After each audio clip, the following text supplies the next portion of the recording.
What's the biggest mistake, failure you wish you could have avoided? So many mistakes I've made in my entire life. Here's the thing, I don't know if I would take back any of these things because I wouldn't have the wisdom that I have now without those mistakes and the lessons and the learning. And so when I launched the School of Greatness 10 years ago, I think you gotta have a dream. The School of Greatness. Really? Yeah. Please welcome Lewis Howes. Hey everyone, welcome to this special episode today. I'm very excited to connect with you on something meaningful to me because today's episode marks a day that I've only dreamed about when I first started this show, the School of Greatness. Today, we are celebrating our 10-year anniversary here at Greatness Media and the School of Greatness show. And I wanted to reflect back on the past 10 years on a lot of different things, what I would have done differently, and also answer questions from you, the fans of the show who have been here for 10 years, because we got a lot of questions submitted for this specific episode on business, life, what I would do differently, and things like that. Before I get into Q&A, on all these questions that you guys have sent me, which I'm excited to dive into, I wanted to reflect a little bit about the past. And I've been thinking about the overall journey of myself, about Greatness Media, where we started, where we're heading, and where we're at today. There's been a lot of ups and downs for me personally over the last 10 years with the business. Some years have been up, some years have been down. We've tried a lot of different things based on just seeing, here are opportunities, let's go jump into that opportunity. That worked or it didn't work. There's been a lot of different things that have happened in 10 years, but we are kind of now finally in a place where I feel like we're actually able to accelerate. I kind of feel like we're just getting started for the first time because it's been 10 years of trying, testing, and building, and now we're ready to ramp things up. And people have asked me over the years, Lewis, what are the secrets to launching a podcast? What are like the ways you could hack it faster? If you were gonna launch it today, what would you do? And there really aren't that many things you can hack your way to accomplishing what you want. There are obviously things you could accelerate. There are things you can do a little bit better. But I have realized that there are really only 3 things that I have done consistently that have supported me to getting from where I was with one show and one listener using my iPhone. When I first started out, I literally recorded in my living room on an iPhone to where it is now, over 500 million downloads later, over 1,300, 1,400 episodes deep, multiple best-selling books, and just an incredible growth overall for me personally and with the business, all from having a dream and curious about asking questions to people. And when I launched back in 2013, I realized I had a gift in terms of not being afraid of being perfect. And I think a lot of people are concerned with launching something or getting started with something and needing it to look perfect and be perfect. And for me, it was never perfect, and it's still not perfect today. Mike is in here producing the show. We still are finding ways to optimize and deliver better performance on the way we produce it, pre-produce it, film it, audio, video, all these different things. It's still not perfect today. And I think perfectionism is a distraction, and it holds us back from actually launching the thing and actually giving our best. And I don't think you can be great if you're trying to be perfect. I don't think greatness is about being perfect. I think that, again, holds us back from getting into flow. So I want to talk about 3 key things that I've learned in the last 10 years. If you were to ask me, Lewis, how has this really been successful for you in getting to where you're at? There's really 3 key things. Number 1, I never missed a week. I never missed a week in 10 years. I showed up. I was consistent. And again, it's never been perfect. I've never had the perfect episode, the perfect video, the perfect audio, the perfect soundbite. It's never been perfect. There's always something I could improve. And some weeks I showed up when I didn't want to. Some weeks I didn't feel my best. Some weeks I thought I did a horrible job preparing and a horrible job being present and asking the wrong questions. Some weeks I felt like the guests didn't really show up the best of their ability also. And some weeks I was burnt out and overwhelmed. But at the end of the day, I kept showing up. So for me, consistency has been the number 1 thing. I was telling a friend this recently, a person who has made a ton of money in their life, exited a massive business. And they were telling me that they wanted to launch a podcast. And they said, do you have any advice? And I said, yes. Do not do a podcast. Do not launch a podcast unless you want to do it for a minimum of 5 years. You'll do it consistently. even if no one shows up, even if no one watches, no one listens, and if you make $0. If that excites you and you still would want to show up and do it, then launch a podcast. Otherwise, it's just a lot of energy, a lot of work, and you got to know why you want to do it. So for me, I've been and I've done it consistently, even when I didn't want to do it. I just kept showing up consistently. That was the first overall foundation. But I want to talk about kind of 3 key things that have supported me on this journey. But if you're not willing to be consistent, then it's just not going to work. It's not going to be successful long term. So go into it thinking, well, can I do this consistently? Whatever it is, if I'm going to write content, if I'm going to launch a podcast, I'm going to do anything, start a business, can I show up consistently with all the world challenges, with all my inner world challenges, with all my friends and family challenges, with financial challenges that are going to come up? Can I be consistent? That is the baseline and foundation.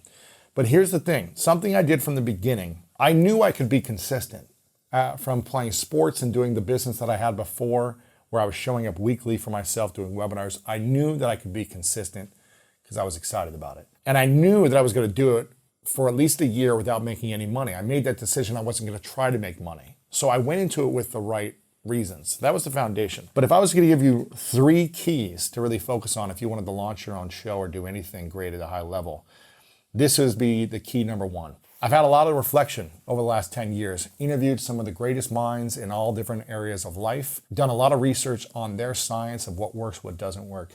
And I'm super pumped about the greatness mindset. If you haven't picked up a copy yet, make sure you get a copy of this because I've created the entire framework with my team in this book that will support you in figuring this out.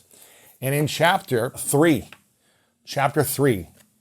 I give the first key of this episode. And it's about developing a meaningful mission. Now, again, in this chapter, I break down the entire framework on how you can create this for yourself. When I launched this show, I was very clear on the meaningful mission, which was to serve 100 million lives weekly to help them improve the quality of their life. I didn't have a fuzzy target. I didn't say, I just want to do this because I think it'd be fun. I had a very clear target and bullseye on which I was aiming at and trying to strive towards. I didn't know how long it would take. We still haven't accomplished that goal in 10 years. Still on that mission. It's a meaningful mission. And there's a difference between success and greatness. Success is about our goals, our dreams. It's about me, me, me. It's about what we can accomplish. And there's nothing wrong with that. That's fine. We can all have goals and dreams that are geared towards us and what we want. And we should have those things. But I think, again, there's a difference between success and greatness. Greatness includes success, but also supporting the people around you on that path of accomplishing your goals and dreams. It's about we, not just me. And so when I launched the School of Greatness 10 years ago, I was in a transitional point in my life from wanting things to be about me to then saying, okay, this hasn't been working fully. It's accomplishing things, I'm making money, I'm getting people to pay attention at what I'm doing, but I still felt unfulfilled. And it wasn't until I said, I'm going to shine the light on everyone else. I'm going to make a show about others. I'm going to make it about them, not about me. I'm going to lift them up. I'm going to be curious. I'm going to support their books, their programs, their events. I'm going to push them and serve an audience. That's when everything started to grow, and the fulfillment internally was also there. And this is one of the things that I think people lack, the consistency and the discipline, which has been the foundation of the success of the School of Greatness, is the ability for me to be excited about it consistently, even when there's a lot going on in my life, even when I don't feel like it, even when I feel like I need a week off. I still have the excitement to show up because there's a deeper, meaningful mission beyond just me. That is a renewable, sustainable energy. That is something that charges on its own. It doesn't require me having extra discipline and motivation and only helping my life. It helps other people around me. And it never gets old. It never gets old when you message me, when you reach out to me, when you say hi to me on the streets and you say, man, I listened to this one episode that you brought this person on and it changed my life. That never gets old for me. If you just said, oh, thanks, Louis, for having all the answers and teaching me these things, you're so smart. That wouldn't be as rewarding as thank you for providing a platform and a place for us to learn. Thank you for putting yourself out there and being the guinea pig and being vulnerable and looking like a fool sometimes and making mistakes so that we can learn from your mistakes as well. That is more rewarding for me than me being the guy with my name plastered on everything and making it all about my show. It's about our show. It's about you, the audience. It's about the guests we bring on. Yes, I'm going to share things as well from what I learn, but it's always been about we, not just me. And I want to continue to make it that way to the best of my abilities. Now, I know a lot of you guys want me to do more solos. You want me to share more of my wisdom, and that's why we did this in the book, and we'll be doing more of that this year and beyond. But it's always going to be about we with the intention of service first. So in this book, I talk about, again, in chapter 3, building your meaningful mission. And so many of you, I would guarantee, if you ask yourself right now in one sentence, what is my meaningful mission? I bet most of you don't know what it is. For your personal life, for your career, or if you're building a business, for your business. I am clear. It's not fuzzy. It doesn't mean it's easy to accomplish. It doesn't mean, again, I've been working on it for 10 years. It still hasn't happened. But I'm clear and allows me to make clear decisions and allows me to measure things and it allows me to feel fulfillment because I know that my goals include a lot of other people. It's not just about me accomplishing, it's about us improving and growing. And most of you, I would bet that you don't have a clear one-sentence meaningful mission. Again, I talk about it in chapter 3 of this book on exactly how to get this figured out. The science and the research behind why it's so important. And if you don't have your meaningful mission, how it's going to continue to make you feel in fear, insecurity, doubt, uncertainty, and why you feel like I'm not just clear on what I'm supposed to do. So that is number 1. Get clear on your meaningful mission. And it must include more than just your goals and dreams. It must include others. Now, again, there's certain nuances to this, depending on what season and stage of life you're in. So I want you to get clear on that understanding and not feel like you're a failure if you don't have this figured out right now. It's okay. There's different seasons of life. We can change this meaningful mission at different times. So if you don't feel like you haven't figured it out right now, it's okay. You can continue to improve in this process. But that is step number 1, getting clear on that. Step number 2 is really about being clear on investing in yourself continually. There are 3 main fears that cause us to doubt ourselves. 3 things that hold us back from doing anything, whether it be having meaningful relationship with someone we care about, having the courage to have conversations with people when we feel like there's a misunderstanding, going after the career or building something we want, whatever it is, there are 3 main things that cause us to doubt ourselves. 3 fears. And I'm a big believer that self-doubt is the killer of dreams. And if we have self-doubt inside of us and we don't know how to recognize it, manage it, and master it, we will continue to feel stuck, continue to feel insecure at the different stages of our life. So again, in the book, I break down how to figure out which one of these fears holds you back the most. But for me, I feel like over the last 10 years, I've been willing to invest in embarrassing myself consistently, putting myself out there and saying I don't have all the answers. I'm willing to try workshops and try meditations and do therapy and talk to friends about challenges I face and hire coaches or whatever it might be. I've been willing to be vulnerable, to put myself out there and try stuff. Some stuff worked for me, some stuff didn't work for me. Some stuff I was resistant to, other stuff I was open to. But the more consistent that I've said, I got to continue to work on my inner world, my belief in myself, overcoming fears and insecurities, the more powerful the process has been.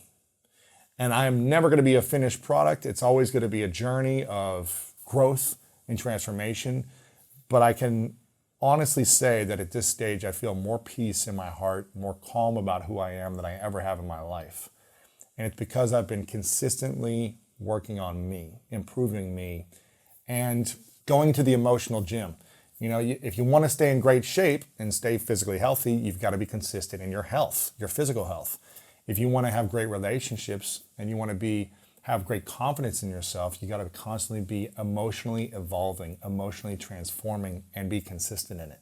You can't stay stuck in the old patterns that won't support you in getting to the next level of your emotional life as well. So for me, that's been a big thing. And I think as a man growing up, that was never something that was talked about. That was never something that was supported, that was celebrated or seen.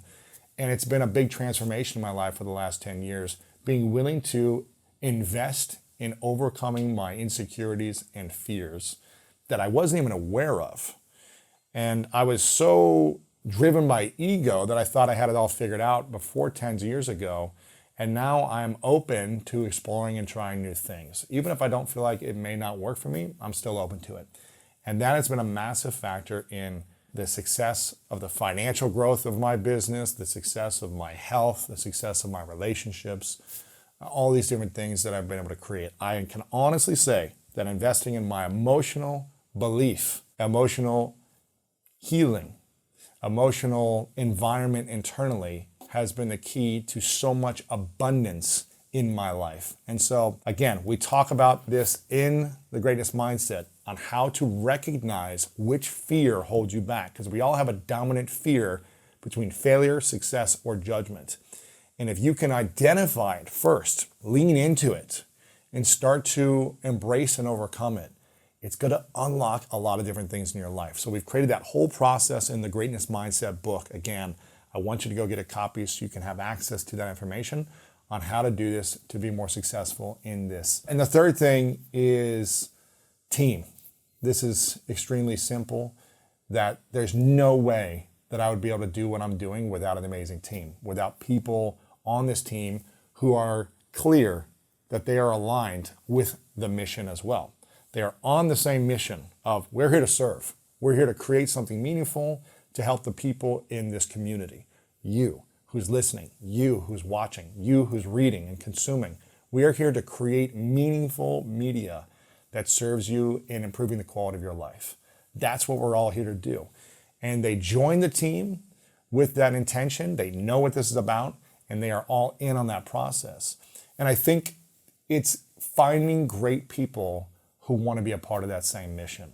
But if you're not clear on your meaningful mission, you're going to attract the wrong people because you're not clear. So finding great people, investing in your team, celebrating your team, supporting them, being there for the team to help them flourish, to help them grow is something that it has been really a key factor for me. And I'm not saying you're going to do it right all the time and know what to do all the time, but really saying, how can I find the right people on my team? This can be your friends, your family, your relationships, those things as well. It doesn't have to be, people on your business team, but just in every area of your life, who is on your team? Who is supporting you and who are you supporting? And investing in those relationships. Again, the School of Greatness would not be where it is without the people on Team Greatness who make it great. They're the ones driving everything, and they're the ones with talent supporting you, listening to you, finding all the stuff that's going to support you, and unlocking the content to help you as well. So those are the three things. And my team has reached out over on social media in our newsletter and asked for you guys to submit questions.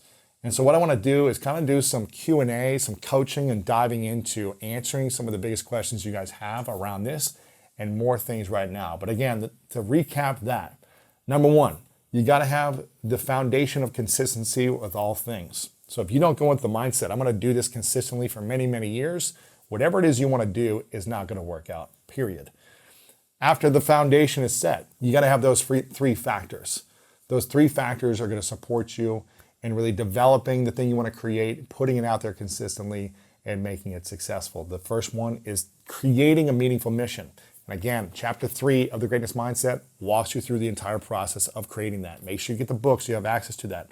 Second part is building belief in yourself consistently, overcoming those fears, identifying them so that anytime anxiety, overwhelm, stress, insecurity shows up, you've already faced it and addressed it. So that's not going to be the thing that holds you back. Again, self-doubt is the killer of all dreams. If you don't believe in yourself, you will not take action. So you've got to master that thing. And when you can do that, then you can focus on, okay, how can I get people on my team, friends, family, accountability buddies? If I'm investing in people, in their livelihood, in their lives, how can I invest in them knowing that they're going to be a part of this meaningful mission? Those are the three things that will support you in facing the challenges that are to come no matter what you do when you launch your thing. You will face challenges and adversity. And adversity reveals character. It reveals all these different things that are going to happen for you personally and the people around you. When anyone on your team or you individually feels resistance, faces adversity, you're going to get to know who these individuals are, and it's going to give you power and information on how to support them and empower them to be elevated for your mission. That's what this is about. And what I want to do now is I want to dive into these Q&As and answer some of these questions. Congratulations, Lewis, on 10 years of the School of Greatness. Amazing achievement, and wishing you lots of years ahead. So my question to you is, what would you say to yourself of 10 years ago when you were starting out, based on everything that you've learned, all of the amazing guests you've had on your podcast? What would you say to yourself back then, 10 years ago? All the best. God bless. I think I would probably just say that get ready for a wild ride. Get ready for a wild ride. And if I could go back and give myself advice, I would say don't get too distracted. In some ways, I feel like it was a good thing for me to try lots of different stuff in the first, 5 to 7 years, because I wasn't educated still. I still needed to try things. I brought on a lot of different things in my business. But at the end of the day, if I could go back knowing what I know now, I would say just do a few key things at a really high level. Do them to the best of your ability and stay focused. I think I got distracted and tried so many things, and they were fun opportunities and they were great for a while, but I think I would be farther along had I been focused on a few key things that I was really excited about, as opposed to trying lots of different things. Hi, Lewis. I guess my question for you is, I want to know what brings out the excitement in you, the thing that makes you want to jump up. What is it that really just makes you want to go all in on something? That's what I want to know. For me, it's, I think I'm wired in a certain way where I just really care about people. I really care about people. And I think a lot of it, if I'm psychoanalyzing myself from childhood, I think I just went through so many different experiences that made me feel like, what's the point of all this? Like, does any of this matter? Why am I here? I think I questioned these things a lot as a kid. And I really want people to feel supported in this journey, because I didn't feel the support that I felt like I wanted and needed at different stages of my life. And it wasn't because my parents weren't good parents or anything like that. I just didn't have the tools. And I felt like school was extremely challenging for me. And I wish they would have given me these tools on emotional intelligence, on how to lead myself better, on how to deal with failure better, on how to deal with being insecure and deal with heartbreak. I just didn't have the tools, and it left me suffering in many different ways. So I really get fired up and excited about supporting other people and having those exact same tools that I feel like I had to learn the hard way when I hit 30 years old. That's when I really started to dive in and say, okay, I got to learn these things. Certain things have worked for me, but in other ways I'm struggling and suffering, and these tools have given me a lot of peace and just being able to manage things better. Again, in no way am I perfect. I'm still a completely imperfect human being that makes mistakes and has challenges, but I feel way more at peace through all the constant inner work and growth that I do for myself and the accountability. So that's what gets me excited. Hi, Lewis. Thank you for all your hard work and your dedication to your podcast for the past 10 years. I'd like to know how, after you feel more well with yourself, to take the first step into really embodying and taking action in your greatness. Thank you. It's all an inner game. I feel like from interviewing a lot of the great athletes, they talk about the inner game and mastering the inner game and finding stillness inside so that they can perform at the highest levels in their craft. When the stakes are at the highest, they've got to be calm and still on the inside so they can master and manage what's going on around them.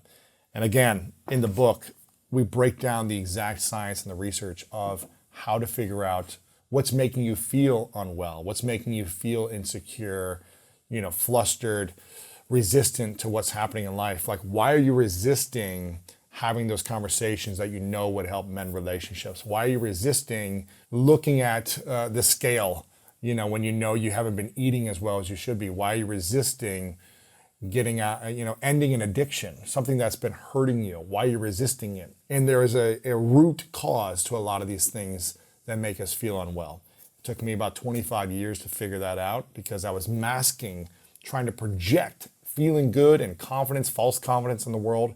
And it wasn't until I said, okay, I'm willing to open up internally and face the things that I was struggling with. That's when, and I didn't even know that I was really struggling with something. I just knew that I felt stuck and I felt like I couldn't sleep at night, but I didn't think anything was wrong with me. And there's not something wrong with me or with you, but it's just what's the thing that's holding me back? And once I was able to dive into that and be in a process of upgrading that belief that I had, it supported me in a lot of different ways. So again, in the Greatness Mindset, we exactly walk through that entire process if you're feeling that way. It's an absolute pleasure submitting this question for you, Lewis. My question is, over the last 10 years, you have asked your guests, what are their 3 truths if they could wipe everything out and they only had 3 things for us to know about them? I'm asking you, over the last decade, what are your 3 truths and how did they evolve over the last decade? Talk to you soon. Great question. I've answered this a few times over the years because people ask me sometimes. But what's coming up for me right now is 3 key things. One is health.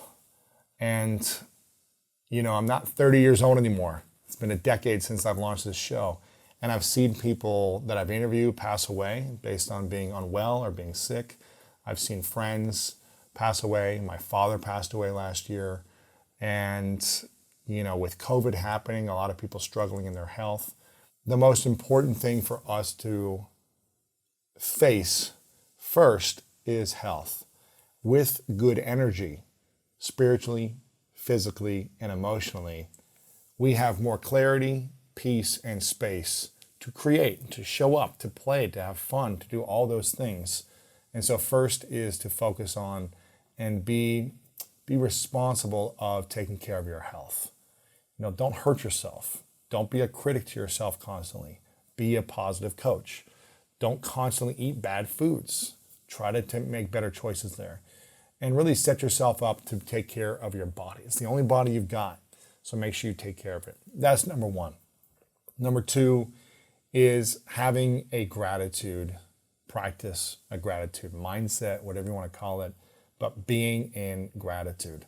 There are a lot of things that you'll face and that you have faced in your childhood and to now that are challenges. And some of us face a lot of really bad things. And we can't change what happened, but we can create meaning on what happened and try to create perspective and try to have gratitude for how it's made us a better person and trying to become better from the different challenges that we face. So practicing gratitude for me is the thing that unlocks abundance. It unlocks peace. It unlocks love. It unlocks joy, all those things. So being grateful. It's hard to be grateful and angry at the same time, but when we're angry, usually we don't have gratitude. And when we start to make that shift, we can go from anger to gratitude and have more peace. So focus on gratitude. The third thing is be in service in life, and most importantly, be in service in your relationships. I just, after interviewing all these successful people, the ones that I respect and admire the most, specifically the men who are more seasoned than me, let's say, the ones who have more years, more experience, they live in service to the people in their lives, to the missions they're on, and they really care deeply about relationships. So be in service in your life and be in service in your relationships to improving the people around you. Those would be my 3 truths, and I hope you enjoyed them. Okay, so here's some questions that were submitted over on Twitter. This is from Nardia Karta. What is your vision for the next 5 to 10 years as you continue to pursue your wonderful purpose? Again, we talk about this in the Greatness Mindset. I've talked about this on this episode so far, that the meaningful mission for me is to serve 100 million lives weekly. That's what I'm up to in my life. That's what gets me out of bed. That's what gets me excited. That's what gets me motivated when things are tough. That's what allows me to put in long hours, all these different things. But at the same time, the thing that I'm focused on is my health, my relationships. not just like work and the mission alone, but it's how can I have great relationships? How can I continue to have a great practice with my health and have the energy to live a long, good life? I want to have a lot of fun in my life. I believe that every day we should be laughing. I believe we should be playing. Even if it's for a few minutes, we should be doing those things as often as possible. So I want to keep my childlike joy, my childlike expression, and have fun. You know, life doesn't have to be so serious and overwhelming and daunting, even when there's a lot of darkness. So that's something I think about. This is from LinkedIn with Newton Chang, who said, what's the most important life lesson you would share with the Lewis Howes of 2013? And the game, I just keep coming back to peace. The highest currency in life, I think, is peace and inner peace in your life. It doesn't matter what's happening externally around you. You don't have control on the world's environment. You can control kind of your space and your physical environment most of the time, but learning how to master peace internally is the key. I just think that's allows us to be less reactive, less stressful, less overwhelmed, less triggered in life when we can have that currency of peace. This is from Elaine Lloyd on LinkedIn, who said, my main question is, what is your mission and how do you stay grounded, focused, and committed to your mission? Here's the next 10 awesome years. Again, I want to repeat this. It's to serve 100 million lives weekly to help them improve the quality of their life. That is my meaningful mission. How do I stay grounded in my mission? This comes to having really good people around you who keep you humble, who keep you grounded in terms of not trying to hold you down, but remind you to stay humble as you rise in power and success and accomplishments. And so I really have quality people around me. I have really good friends who grew up in the Midwest like myself. I have close ties with my family. My girlfriend is amazing at supporting me in so many ways and coaching and inspiring me, but also just reminding me that I'm a human being and, I'm just a man. So this is a journey. We're all in this experience together. I'll be here for a period of time and then it'll be over and I won't be here. Reminding myself of the fragility of life. Dara Mills on Instagram said, I'm working on launching my own podcast now and I'm having trouble keeping consistent with creating content. How do you stay consistent in the early days of SOG? I'm not sure if you're clear on why you're doing what you're doing. If you're clear on it, then you'll just say, okay, I'm going to do whatever it takes because I'm clear and it's something bigger than just you making money. It's bigger than you trying to have a big show. It's bigger than all that. There's an end in mind. There's a mission in mind. There's a reason in mind beyond just personal success and accomplishments and all these different things. I think it's hard to stay consistent. It's hard to be creative when it's just about me, me, me. When I focus on others, when I focus on service as our mission, it allows me to have energy and stay consistent. Another thing would be making sure you find the right people around you to support you in staying consistent. You know, we've got great producers and editors and people on our team that have structure that allow us to create content ahead of time, plan ahead of time, as opposed to just, let me wing this last minute and just figure out what we're going to do. It's really planning and organizing ahead of time, scheduling and having that structure. This is from Isidro on LinkedIn, who said, I want to know when the next book will drop. Will there be a decade of wisdom and self-optimization? The Greatness Mindset is dropping. Make sure you get your copy right now. How to Unlock the Power of Your Mind. This is our best work. This is something that we as a team worked on together. From 10 years of interviews and content, we said, how do we create the perfect structure, the perfect system? If you're struggling, stuck, and overwhelmed, on how to get unstuck and get into peace and create the thing you want to create in your life. It is here in the book, so make sure to pick it up right now over on Amazon, or you can go to lewishowes.com/TGM for the Greatness Mindset and get a copy right there. Amy Anderson on Twitter said, how did you find and establish your niche so that you could stand out above the rest in the motivation and self-help space? When I started 10 years ago, podcasting wasn't a thing. I was kind of entering a new frontier, if you will, in this industry because there were very few podcasts at the time. I had a decision to make. Do I go smaller and niche down and build an audience around a niche, or do I go broader? And I wanted to go broad, which a lot of people told me not to do because it takes longer to get an audience. It takes longer to create results typically if you go broader from the start. But at the time, I was just so clear that this is what I wanted to create for the future. I wanted to be able to talk about relationships, health and wellness, sports mindset, champions mindset, money. I wanted to talk about all these areas of life as opposed to just one niche. And I feel like it took me longer to build, but more sustainable, and really allowed me to do the things that I was curious about. Sometimes people create a niche, and after 2 to 5 years, they get burnt out in that niche and they want to recreate something. You've got to relaunch something. So I created the thing that I wanted to have for a long time and built a meaningful mission that would support the long road. This is from Carrie Lee McClelland on LinkedIn, who said, what has been the most profound yet simplest thing you have learned, and from who? I mean, there's so many lessons, but the simplest thing is gratitude. I think a lot of people want to manifest, they want to have abundance, they want to be prosperous, they want to feel good. Gratitude is the simplest key. Whenever I feel frustrated or stressed or overwhelmed, I lean into that.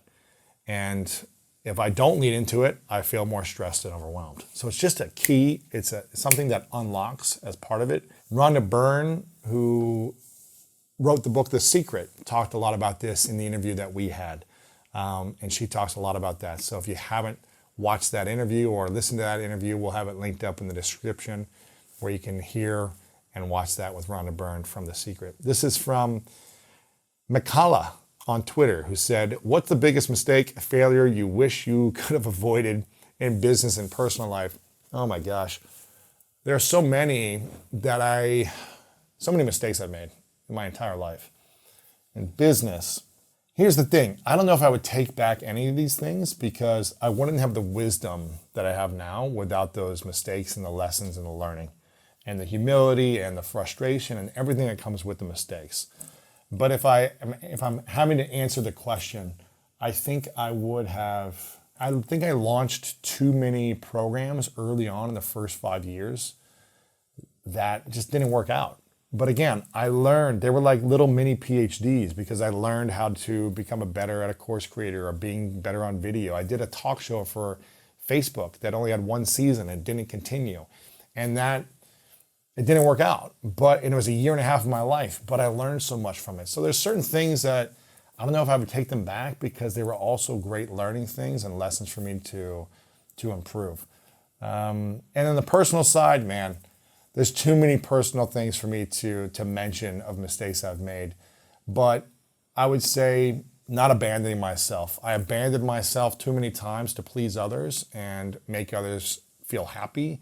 And that would make me change who I was to make them like me. So I would never abandon myself.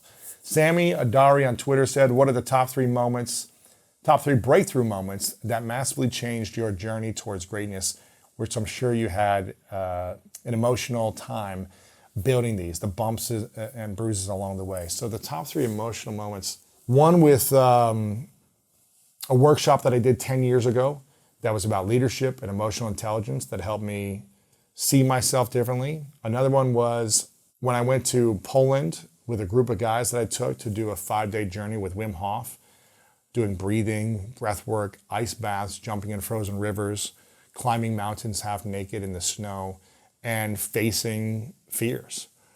The third one was probably a recent one where I did Dr. Joe Dispenza's 7-day meditation, and I also went to India for 2 weeks to do a meditation as well. Those kind of deeper dives where I disconnected from my phone, computer, work, and I took a look at myself. And I took a look at what was working and what wasn't working. And I said, how can I see if there's any room for growth? How can I continue to grow? Those deeper dives really supported me in kind of unlocking the journey and keep me, again, grounded and reflective on how I can keep growing. Alejandra on LinkedIn said, congratulations on the wonderful 10 years. I recently saw you on a billboard in Times Square. Was this a goal of yours when you started the podcast 10 years ago, and how did you celebrate? I don't know if it was like a specific goal, like one day I'm going to be in Times Square, like up on a billboard, but I'm sure I thought about it. I remember in 2009, before I launched the podcast in 2013. I did a magazine shoot with Gary Vaynerchuk, Seth Godin, and a few other people in Times Square. And I remember this being kind of like one of the biggest moments of my career at the time in 2009. And I remember looking around and seeing all the advertisements with all the people on the billboards, and I was like, it would be kind of cool. You know, that was like a seed planted that I was like, this would be kind of cool if this happened. But it wasn't like, I have to do this. This is my dream and goal. But it was definitely a seed planted. How did I celebrate? I ran the New York Marathon the day that it was up in Times Square. So I put myself through pain, adversity, challenge, and then I had a pizza that night afterwards because I probably burned like 7,000 calories. So that's how I celebrated, by running a marathon and facing a challenge and a fear of mine and having a pizza. Joaquin Chase on Instagram said, in what ways do you think creating a mission for Greatness Media has helped the company, and how has the mission evolved over 10 years? I think it's what has allowed me to attract people on the team, what has allowed me to attract community and audience, because it's focused on a clear mission. And that allows for people to get behind that mission who are interested and excited about it. Without a clear mission, people come and go and they don't know why. People know why they're here, and if they're not aligned to the mission, then they'll leave. And it's clearer on why they're here. So that's really helped me. Has it evolved over the last 10 years? It hasn't really evolved. It's been the same meaningful mission since the beginning. So I think maybe in ways it's evolved. It might have been more focused on, like, early on as I was defining and developing it, it might have been more about helping people like be successful. But then it became more like, okay, let's help people just improve the quality of their life in all these areas. So that's how it's evolved. Patrick Miller on Instagram said, you recently launched the Daily Motivation Show, and I love the show, and I listen in daily during my morning workout. In revisiting those clips from the past School of Greatness episodes, are there any moments that have stuck out as powerful? So many moments. I listen to the show almost daily. Sometimes I'll listen to 5 in a row from the whole week if I'm on a workout or a long run, and I'll listen to them on repeat. I just love it because, again, it's not me talking, it's all the great guests we've had on, and I love listening to their messages in these moments. When I'm in some of these interviews, guys, I'm taking notes and I'm like, gosh, this is so powerful. I want to take this note and I want to go listen to it again. But sometimes I don't have that time to go and listen to it or find it. And that was one of the reasons for starting this. I was like, there's so many powerful moments. Let's just make a show out of this. So they've all been great. And there you have it. Thank you so much for joining me on this 10-year journey that for me feels like, again, we're just getting started. None of this would have been possible without you guys, without you showing up and consistently supporting the School of Greatness. So I'm so grateful for you that you show up, that you listen, that you share each and every week. And wherever you're at, thanks again for listening. Thanks for showing up. And I'll see you in the next episode.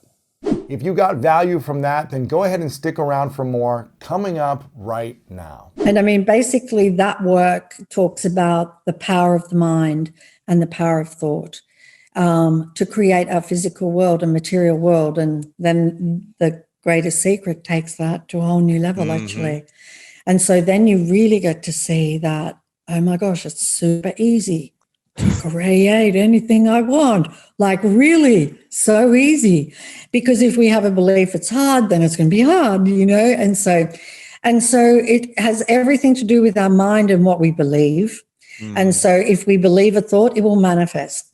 End of story. Manifest. So if we believe we are deserving of great love, then we will manifest it. If we believe we are going to be poor, we're going to stay poor. If we believe we don't deserve something, then it's not going to come to us.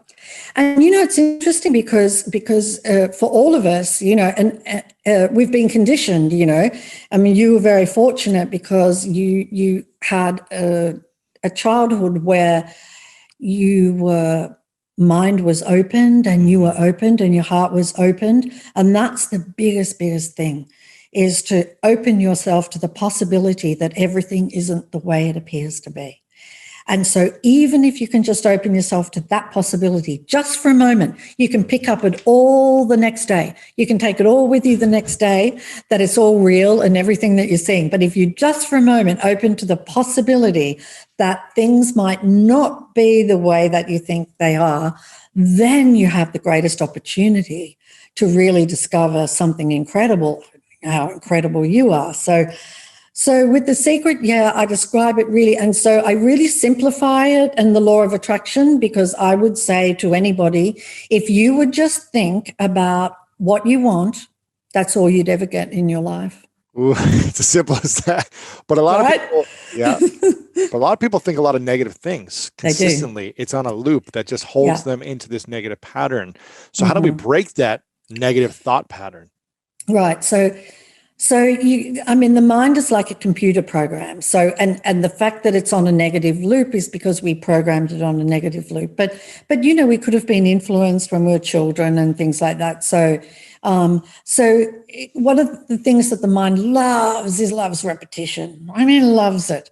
If you really watch your thoughts, this is the same old thoughts over and over again. It's just kind of dishing up the same old thing. So it loves repetition. So the way you can override a program is to put in the opposite, and when you start out, you feel like you're lying, you'll say something like, you might be really broke. Gee, I was when I was making The Secret. So you might not have any money and you're trying to instill, wealth and prosperity and riches. And every time you say it, you feel a contraction in your body because you don't have it.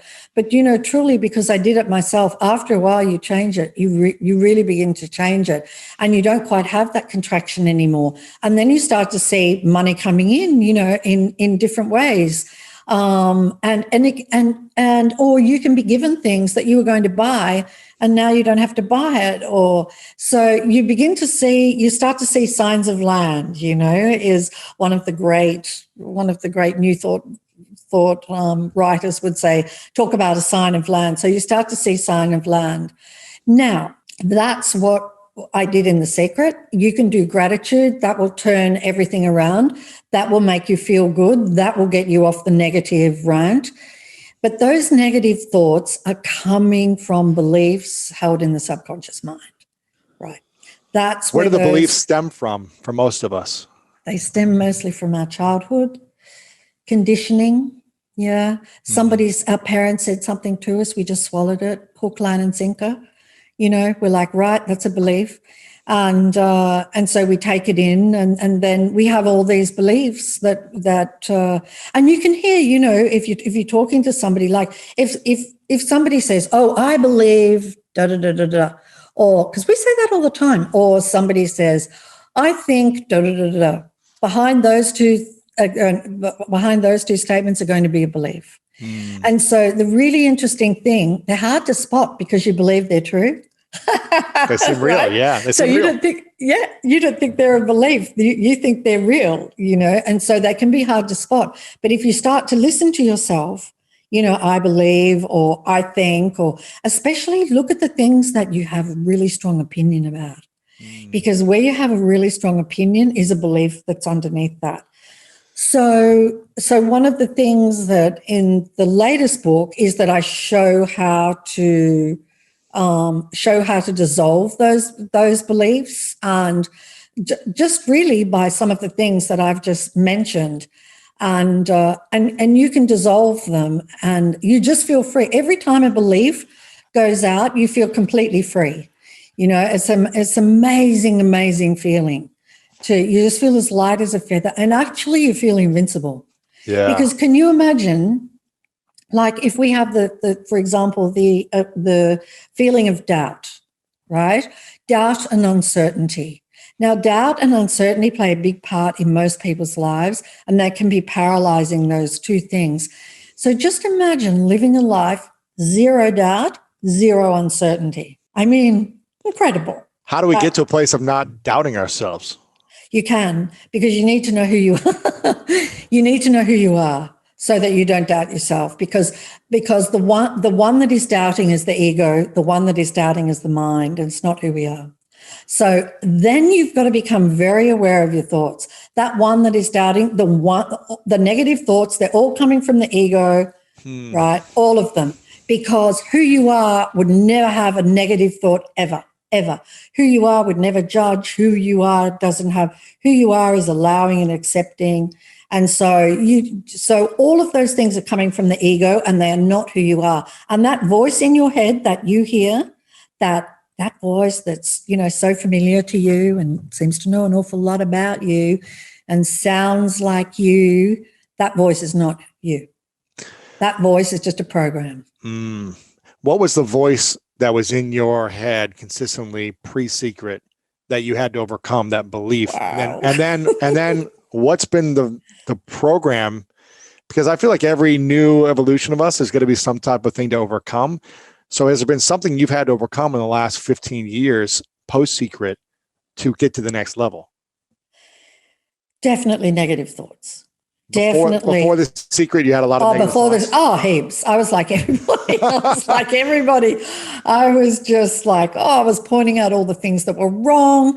And somehow I was kind of brought up, and I think a lot of us are, that you're a good person if you point out the things that are wrong, You have to speak up and say, that's wrong. That shouldn't be happening.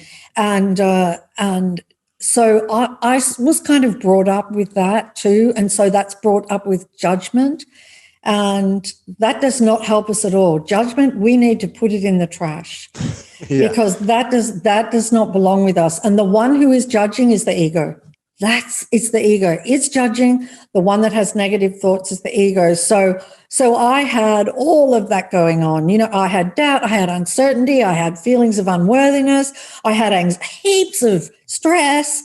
Oh my God, heaps of stress. I was pre the book. Pre-secret, yeah. Living on the edge, I was like this with life, like white knuckles, What's going to happen next? Something bad's going to happen, and being really afraid it's, something's going to happen to somebody I love, or so. I mean, I live my life like that, and I think everybody does, and they just kind of keep it all squashed down, but most people live their life that way. And I mean, in the last year, if you've been terrified, in the last year, and really fearful in the last year, all of that fear has been given to you as this lovely gift, when you were maybe a child. And it's like, here's a whole lot of things to be fearful about. And then we go through fear. And I mean, it's very easy to see that there's no pandemic that is a fear-based pandemic. Why do we know that? Because there are many people who are not afraid.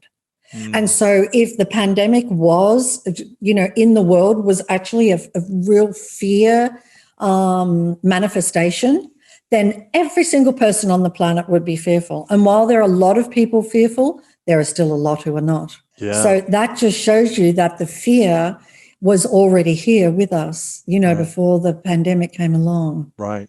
Yeah. And what was the belief that you still had to overcome post-secret? Because you overcame a lot to be able to create something like that. There was this incredible movement. But then were there other negative beliefs that still held you back? Oh, yeah. The biggest one was that I was abundant.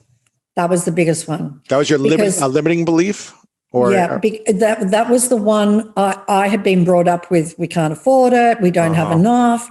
And money would come into my hands. It would slip through my fingers. Things would break down. The universe would do all these things to get the money out of my hands. It would just like take it away. Yeah, because I had this belief that I did not have an abundant amount of money, and that I was always in struggle. And that came from my parents, bless them, they're beautiful. Mm-hmm. But that came from them, we can't afford it and all of those things. So I was brought up with that, as many of us are.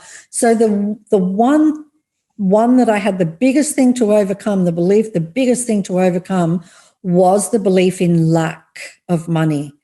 And I knew I needed to overcome that for the secret to sweep the world. To be able to attract and bring you. Yeah, because if I didn't overcome that, how could it possibly? Why would money come to you then? Exactly. Yeah. So I had to overcome it.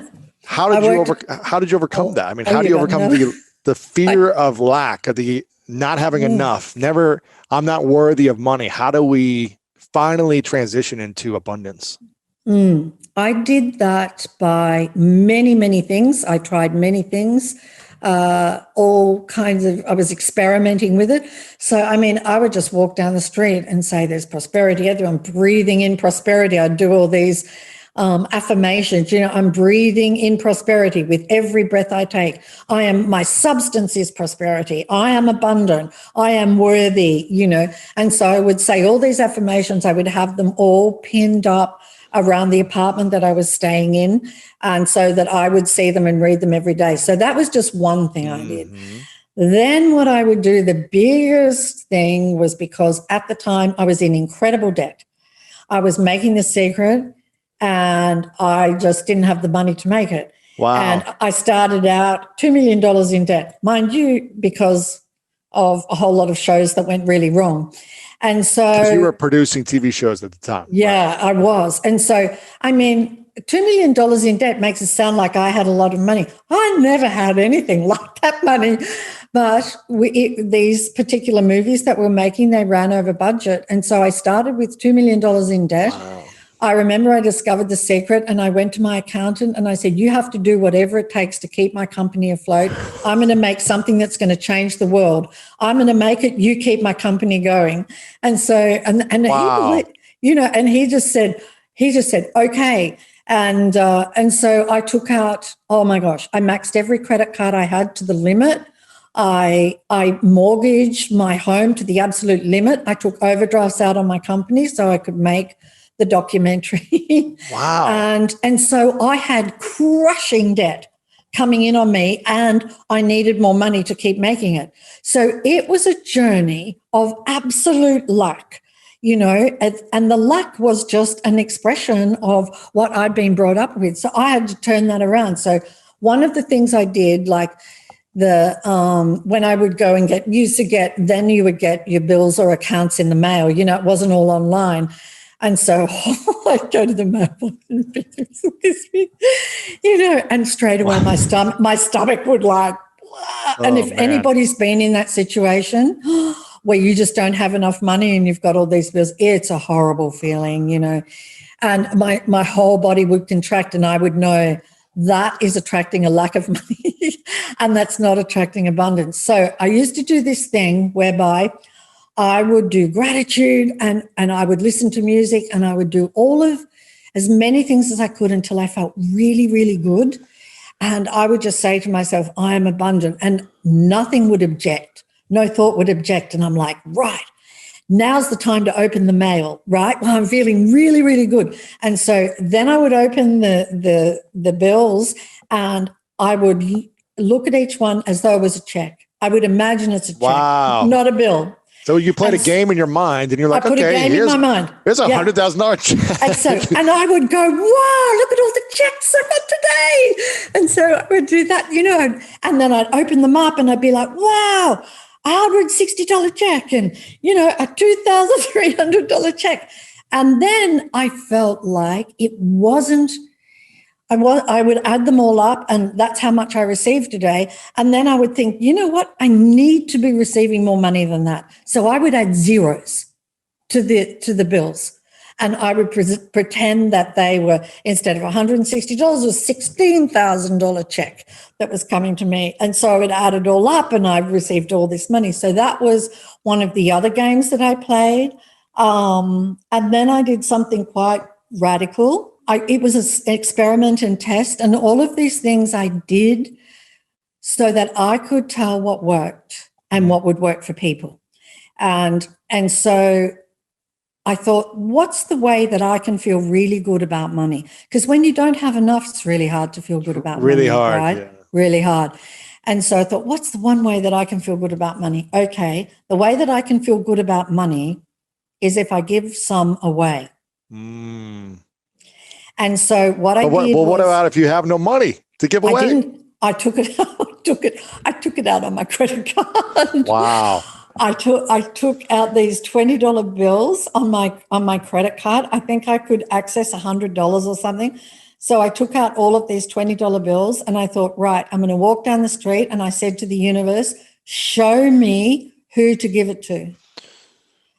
And so I would walk down the street and I was looking at everybody's faces. And I don't know if you've ever done that in your life, is just so silently walk down a street and look at people's faces, like with a heart wide open. And I was just melting, looking at all these people's faces. And then it was just amazing because the universe would just show me who to give it to.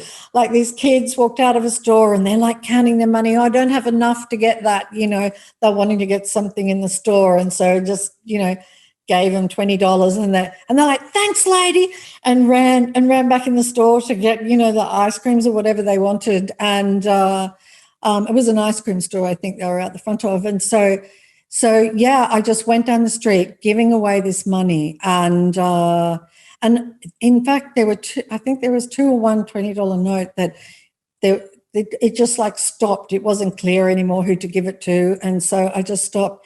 Do you know that was on a Friday, and on the Monday, I received $25,000 in my account from a place that I never, ever, ever could have expected. Wow.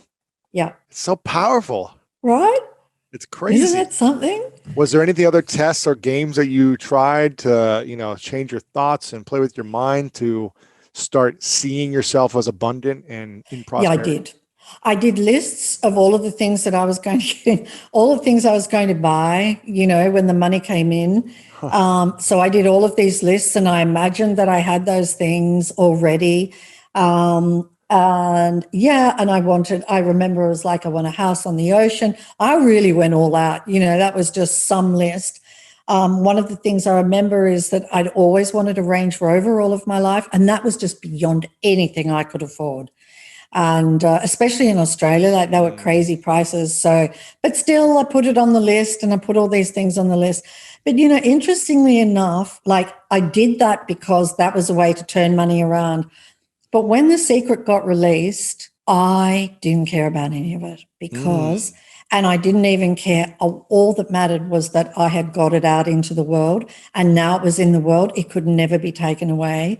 And that is what mattered to me more than anything, is that was going to get into people's hands. And so, but still, I have to tell you, got all the things on the list.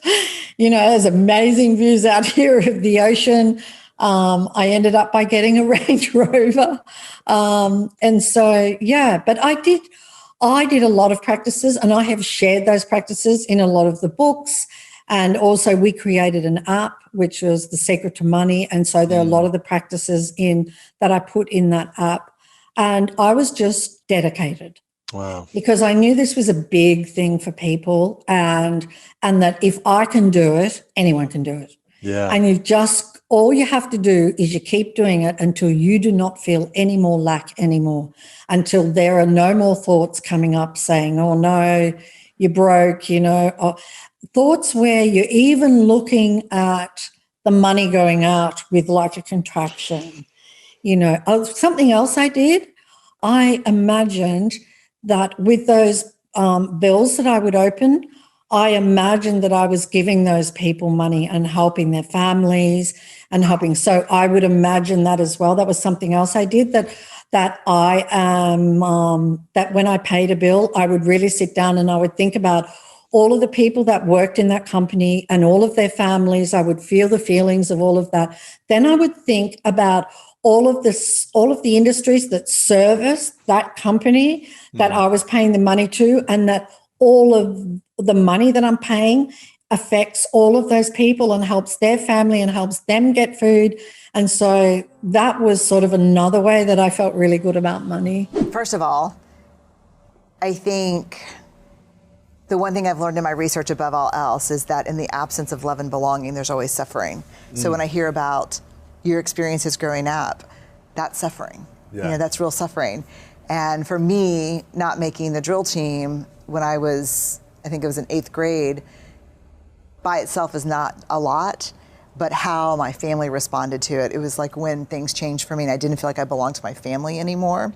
So I think that I still am trying to figure it out. I don't know that I've interviewed anyone, even spiritual leaders, who have the belonging thing completely nailed, because I don't think it is what we think it is. You know, I don't think that it's having a big posse of friends or having a crew or rolling with a bunch of people. I think I'm still trying to figure it out, because I still feel lonely and alone and on the outside of things on a really regular basis. Really? I mean, you're going on a book tour with thousands of people, 15-city tour, millions of fans around the world, and you still feel alone. Yeah, I can feel really lonely. Why? And it's really hard because, you know, you talk about that book tour. I'm severely introverted. Yes. Super private. And so I love that connection between me and an audience, but it can also be hard on me. And also, I'm talking about things that no one, it's weird to me that people sign up to talk about them, but they're hard topics sometimes. And we laugh and we have fun and we'll sing. But I think what I've learned in doing the research on belonging is that belonging is being a part of something bigger than yourself, but it's also the courage to stand alone and to belong to yourself above all else. And so I think I spend a lot of time belonging to myself, and sometimes that makes other people uncomfortable. And so I think that's hard. I think I do feel, I'm always looking for, I don't know about you, but I'm always looking for the roadmap. Like, I want to find the researcher, storyteller, Christian, lover of all people, fighter of the resistance. I want to find the blueprint of who's ahead of me believing what I believe in and doing it really well. But there's not really a blueprint sometimes. From, you know, like We're all trying to figure it out. Yeah. We're all trying to figure it out. I don't get to copy anybody. And so it's hard. Yeah. It's still hard. But here's a thing that has changed everything for me. I belong to me. So even when I feel alone and I wonder, like, who's my crew and who are my people, I belong to me for sure, for the first time in my life, maybe. Yeah, and I think we lose ourselves sometimes by trying to belong in groups that we don't fit in. Yeah.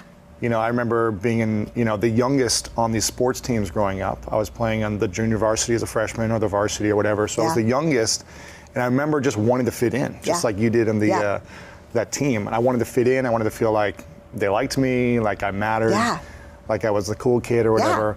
And when they would do things that I didn't really agree with, or they would bully other kids or make fun of people, it's like I didn't want to not say anything. You know, I didn't want to stand against them because I wanted to belong. So if I did stand up against them, then that means I was alone. And that was my biggest fear, was being alone. No, yeah, because that's what teams and groups deliver. They deliver this thing that you're not alone. The problem is I was so shocked to learn in the research that the opposite of belonging is fitting in. Because fitting in is assessing a group of people and thinking, who do I need to be? What do I need to say? What do I need to wear? How do I need to act? And changing who you are. And true belonging never asks us to change who we are. It demands that we be who we are. Because if we fit in because how we've changed ourselves, that's not belonging.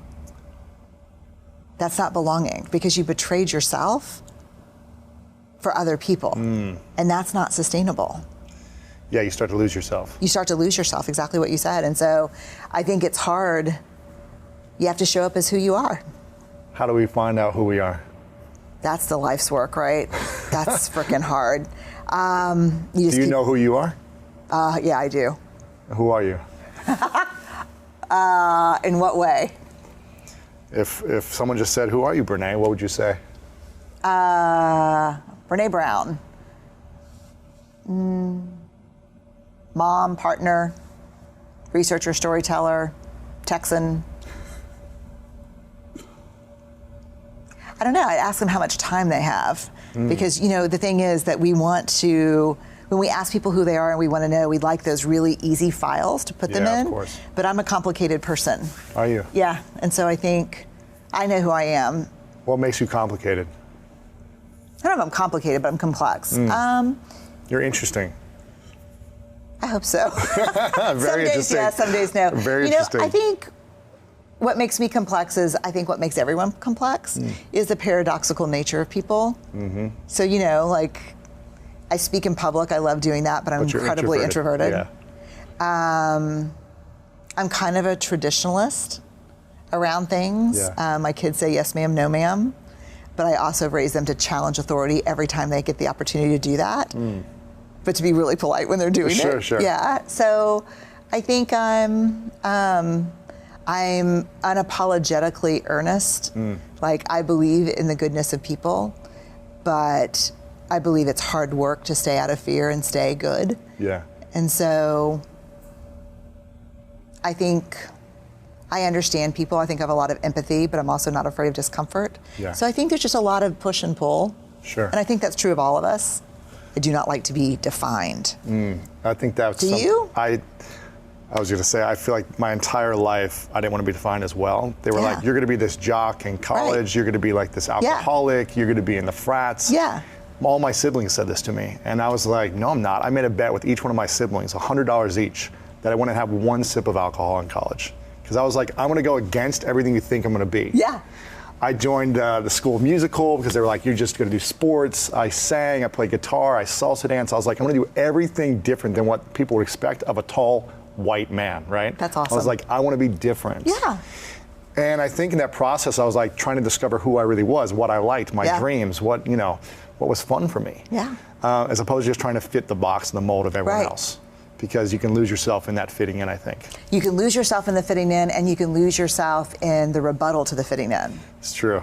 Trying to go against it all too, yeah. Yeah, it's really hard. I mean, it's this thing that, it's a quote that is, Braving the Wilderness is all about this, starts with this quote from Maya Angelou, that we're never free until we belong nowhere, we belong everywhere, which is nowhere, which is no place at all, which I thought was a terrible quote for many years. And I was like, why are you saying that, Dr. Angelou? You're pissing me off. Yeah. But then I realized, really, and she says, the cost is high, but the reward is great. And I think that's the thing, that I feel like I belong everywhere I go, no matter where it is or who I'm with, as long as I never betray myself. And the minute I become who you want me to be in order to fit in and make sure people like me, is the moment I no longer belong anywhere. And that is hard. Yeah. I mean, that's a hard practice. That's an everyday practice. Wow. Yeah, because I can be whoever you want me to be, like that. You're like a chameleon, you said. Oh, I can be totally like a chameleon. Like, sometimes it's really funny because, like, because I travel so much, I have all these miles, I always sit in business class, and I'm normally the only woman in business class. Every now and then there's one other maybe, which is a conversation we should be having too. Sure. But it doesn't matter what dude sits next to me. Like, I can talk about whatever that person, like, and it's so funny because we'll talk about sports usually first, or football, or we'll talk about politics, and he'll say, what do you do? And I'll say, I study vulnerability and shame. Oh, well, I'm gonna play some Angry Birds, and right that moment, like, I can just, and it's not that I know everything about everything, it's just. So you're saying most men don't want to chime in and learn more about that? No, that's usually, if I want to go to sleep, I'm like, I'm a shame researcher. What do you do? And you're like, okay. Right. But I think I can be anything. Like, Yeah, you're adaptable. I'm adaptable, and adaptable is great because anyone that comes to my home or here to work, I can make you feel comfortable. Of course. But then if I get so adaptable that my goal, my intention of adapting is to make sure you like me, then that's when I betray myself. Yeah. What would you say is the time in your life you've been the most alone?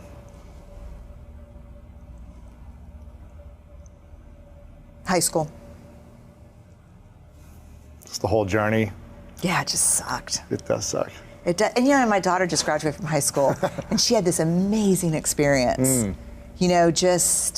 Just incredible experience, and it was so healing to watch. Oh, that's nice. Yeah, and I think it happened because she had the confidence to put herself out there, and student council president, and that kind. I think because we have a rule at our house that no matter what, you belong here. No matter how goofy, awkward, afraid, wrong, it doesn't matter. You belong here. And so I think when we give our kids a platform like that at home, it gives them the courage to take risks outside of home. Does that make sense? Because they feel safe coming back. No matter what happens, they always have a place to come home to. Yeah, and I grew up in a house where it was very chaotic. I'm the oldest of 4. And fitting in and being cool was the most important thing. So I think without that pressure, I probably would have never tried out for that drill team.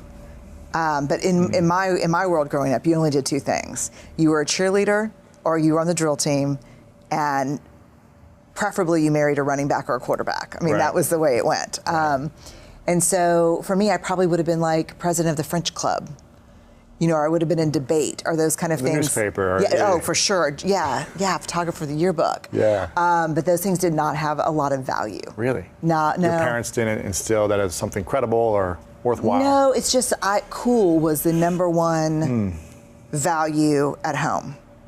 Cool, lots of friends, popular. Yeah. And that just wasn't I wasn't that thing. I wasn't. And so what I did is I just started drinking, smoking weed, hanging out with, I found a place to be, cool. And, that just goes bad fast. Yeah. Yeah. Have you ever had a conversation with your parents about this? Oh, yeah, we've talked about all of it. You have? Yeah. You've let it go, you've processed it all? Oh, yeah, because they read my books as I write them, and they're, they're like, shit, this is exactly what every parent wants, a child who grows up to be a shame researcher. But no, that's the miracle of my parents. Like my parents, they've taught me the best thing about parenting that anyone I think could ever know, which is it doesn't end when your kids leave. Like they keep growing and exploring and learn, and however hard it was for me not being able to be we did not do vulnerability growing up. Really? No. Like our family motto was literally lock and load. Like get ready, family trips, you're in the car for 5 hours, that's all 6 of us, you really have to go to the bathroom, but the rest stop is on the other side of the highway, we're not pulling over. Like hold it up, hold it. Like we were tough. Like we'd fall down and get hurt, my dad would say like, I got bigger scratches than that on my eyeball. Like we were tough. And so, and we were taught to outrun vulnerability. We were taught to suck it up, soldier on, get her done. Yeah. And so, however hard that was for me growing up, imagine what it was like for my parents in the 50s. My dad, who was the youngest of 6, his dad died when he was 16, Was he able to process that or no? No, he just did the next thing you do. Right. Played football, played college ball. Yeah. My mom, who's my grandmother, who I named my daughter after, was an alcoholic. And she was drunk every other day of my mom's life. Wow. But she was the most amazing person in the world. But everyone knew she was an alcoholic, so my mom wasn't allowed to have friends at her house growing up because it was the 50s and she was divorced. And so my mom became the head of the drill team and the valedictorian. And so however hard it was for me growing up, having to try to outrun vulnerability, it was a million times harder on my parents. Yeah. And they did what they knew how to do. And they loved us as much as they could love us with the tools they had. And so I think the hard part comes from people that I've interviewed my whole life where the parents don't grow and change. And they see anything a child trying to do differently as criticism of what they did, as opposed to my parents who lean in and say, tell me more about that. I have a funny story. We hear a funny story about my dad? Yeah, it's great.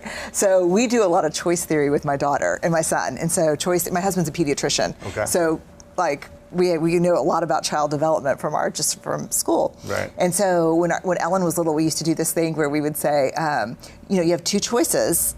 Like, Lewis, you have 2 choices. You can either hand me the water, I'm gonna have to take it from you. What is your choice? So that if you decide not to hand it to me and I have to take it, it's not my fault. That was your choice, right? Yeah. And so one night I was talking to Ellen and we were at my dad's house in San Antonio and I was like, Ellie, you need to turn off Dora the Explorer. It's time to go to bed. And she's like, And I said, Ellen, you have 2 choices. You can get up and turn off the TV or I'm gonna get up and turn it off for you. And if I have to get up and turn off the TV, you're gonna lose privileges to watch it tomorrow. And that's your choice. Yeah, that's your choice. So and I would hate that for you, but that will be your choice. And my dad was sitting in the recliner next to me, and he's like, ah, damn, sis, what are you raising, a hostage negotiator? And I was like, Dad, and he's like, seriously, Brene? We had 4 of y'all, we didn't have time for that. Yeah. So the next day I come home, I'm visiting friends in San Antonio, and he's watching Ellen, and he's in the driveway. It's like 110 degrees in San Antonio, and he's sweating. He's like, Ellen, you have 2 choices. You can either put the bicycle up, or I'm gonna have to put it up for you. And the second one's a dumbass choice. So I was like, wow, you're so close. You're getting there. You're getting there. But You're getting there. my parents are amazing in that way that like, they're learning and changing. So Yeah. I think it's harder when parents say, I'm done. What you got was what you got. No apologies, no change, Take no it or leave amends, it. take it or leave it. Yeah. And if you do it differently with your own kids, you're a sucker. Wow. And I think we see that a lot. Yeah, we do. I mean, what should parents be learning about how they can grow? I mean, how can they start to be aware? Because I think it starts with being aware Yeah, for sure. of what they know and what they don't know, and being receptive to learning something different, which is really hard to do, I think, It's once hard. you've had these habits for so long. So that's the first thing. And I want to dive into the lack of vulnerability with what's happening in Charlottesville right now as well, Yeah. because I know you did something on that this morning. So I guess how can parents listen to this and be aware and be willing to move forward in a different way of learning something new when they're so stuck in their ways, potentially, that it's worked for them to this point to get to where they're at?